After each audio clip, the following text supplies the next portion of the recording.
Граѓани и екоактивисти го блокираа пристапот до депонијата Дрисла, за како што велат да го изразат револтот од енормното загадување за кое потенцијален виновник е и Скопската депонија.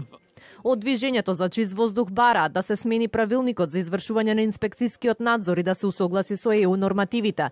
Во најбрз можен рок да се донесат правилници за индустриските емисии и да се раскине договорот со италијанската фирма концесионер, поради како што велат неисполнување на ништо од договореното. Сите овие години немаат вложено ни еден денар, ни едно евро во оваа депонија да ја направат адекватна за употреба и за ваква намена.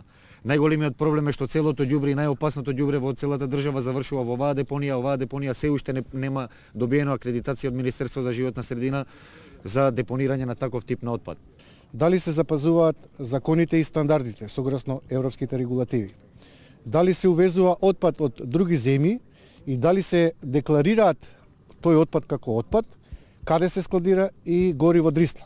Бараме да се забрани увозот на отпад во Македонија.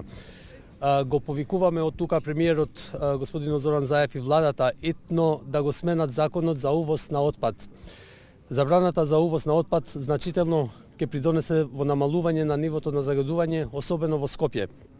Директорот на Дрисла пак тврди дека депонијата не влијае на загадувањето на Скопје, што се однесува до барањата за промена на правилниците. Тоа вели е работа на Министерството за животна средина.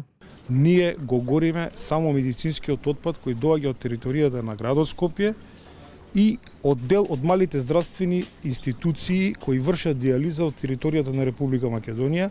Покрај тоа се горат лекови со поминат рок и одредени неопасни отпади, како што се кредитни картички, доверливи документи. Од град Скопје, кој има 20% удел во депонијата, најавија дека во февруари ќе се донесе одлука која од фирмите што учествуваа на тендерот ќе ја добија концесијата за Дрисла. Комисијата ги имаше прелиминарните седници, средби, состаноци. Очекувам ангажирана е неутрална една евалуација да се изврши на понудите со цел да добиеме една реална слика на тоа кој треба да биде корисник на Дрисла. Дали депонијата Дрисла извршила кривично дело загадување на животната средина и природата, веќе цела година истражува и јавното обвинителство. Од таму велат дека биле прибрани информации од извршените контроли на депонијата, а сослушувани биле и представници на Инспекторатот за животна средина.